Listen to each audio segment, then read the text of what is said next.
The method is called green on black vine grafting. Look at this large shoot. And 2 flower clusters. And here is the graft union. The neighboring vine is also grafted using the green on black method, but with a T-cut under the bark. This grafting is done first, and if you don't get results with it, you can do this grafting immediately after. This way, you'll have 2 chances to graft the same vine during the summer. The video will be interesting, so watch and don't forget to share it with friends. You can also check out my other videos on the channel, where there are many more vine grafting techniques.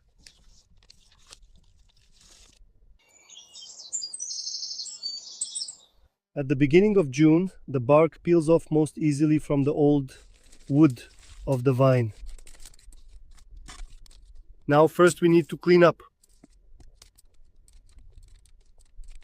And then I cut the vine.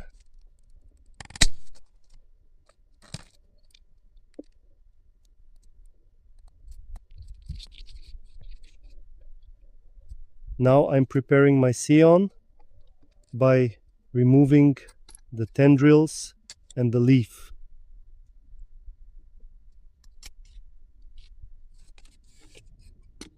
This is the scion. There must be a formed cambium layer. That's this white ring.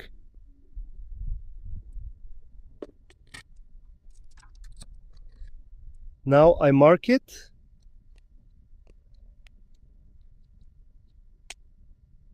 So how thick the scion itself is. And then I peel back the bark of the vine. Look how easily the bark peels off during this period. Now I prepare the scion. Behind the bud, I make an ellipse.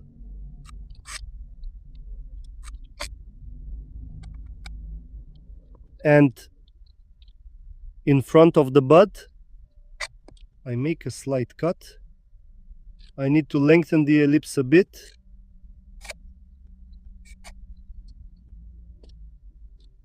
And I tuck it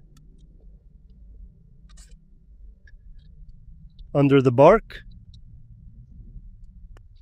I wrap it with elastic plastic tape.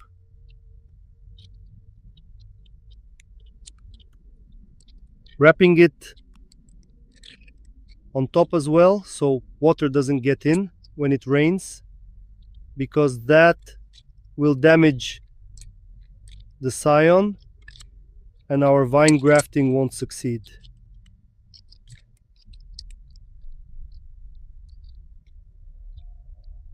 This way I can continue upwards, skipping the bud,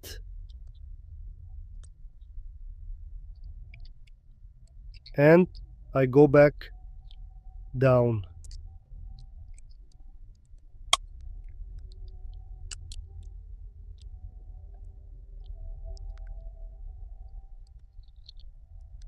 Watch the video to the end to see the result.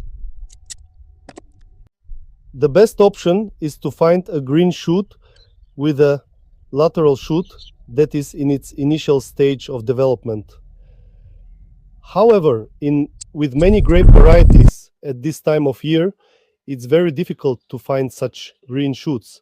That's why on the second vine, I'll show you how to prepare the scion from exactly such a green shoot, where was a lateral tools is a more to advanced tail development.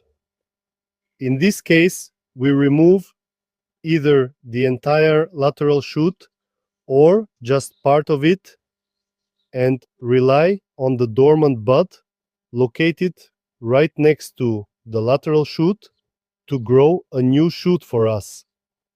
The vines on which I do this grafting are in the vineyard, and for most of the day they are in the shade. But if you are grafting vines that are exposed to strong sunlight all day long, it is necessary during the first days after grafting to shade them. By the end of June, it is assumed that the heavy subflow in the vine has already ended, but on the second day after grafting this vine, I want to show you how much water has formed.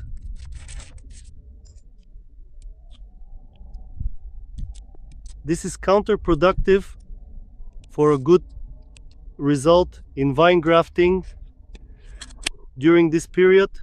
Therefore, if the vine continues to have such a strong subflow to succeed with this grafting method, we must wound the bark below the graft union so that the vine can start bleeding from here.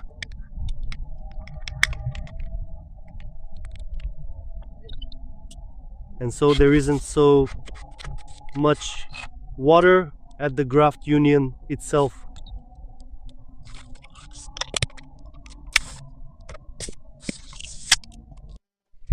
The bud of the grafted vine has already woken up. Even two buds started growing, this backup one and this main one at the same time. We need to periodically clean the trunk.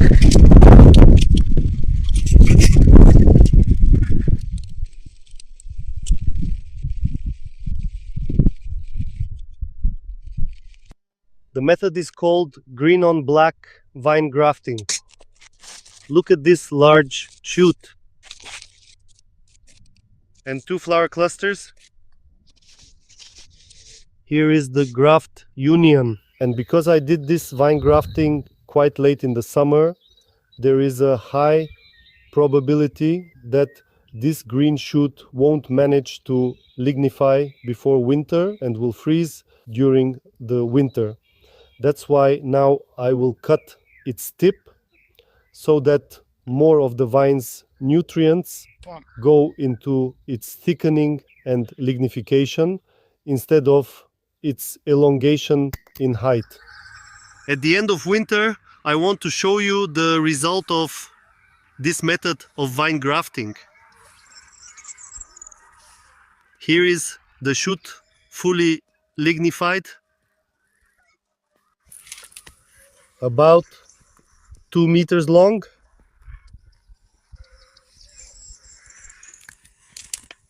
Now I will cut the plastic tape to check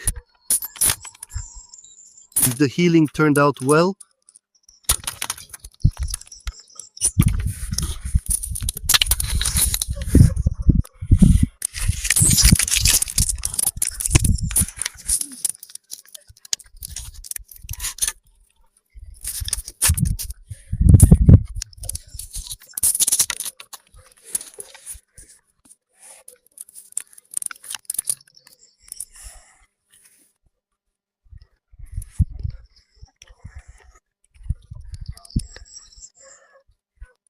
Great healing, and most importantly, that in no way is the structure of the vine damaged behind the graft union. Unlike some other grafting methods, such as drill grafting a vine, where when we make the hole, we largely disrupt the structure of the vine, and this entire part behind the graft dries up. With this method, we don't have a dried part behind the graft union. Now I'll show you from the other side too.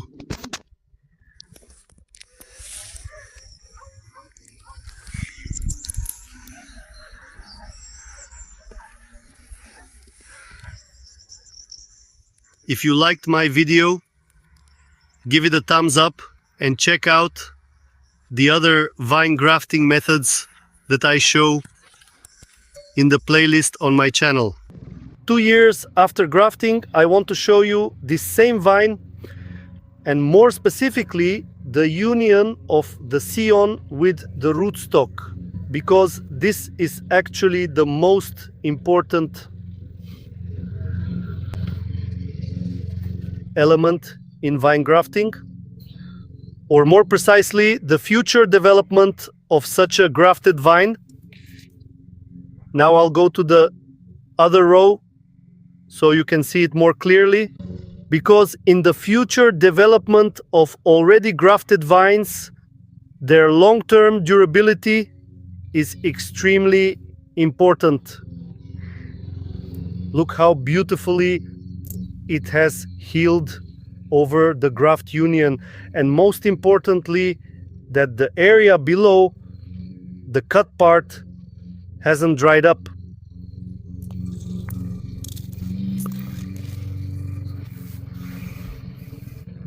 Unlike grafting a vine in a cleft, for example, and here it is clearly visible that if both scions don't take, a very large part of the vine trunk starts to dry up. Of course, this problem won't exist if both scions have taken, but very often only one scion takes. And look at the future development of such a vine. Right here in front is the union and the major drying of the trunk in the lower part. I hope I've been helpful to you again. If so, give a thumbs up, and I'll see you in the other videos on my channel where I demonstrate quite innovative as well as traditional vine grafting techniques. See you soon.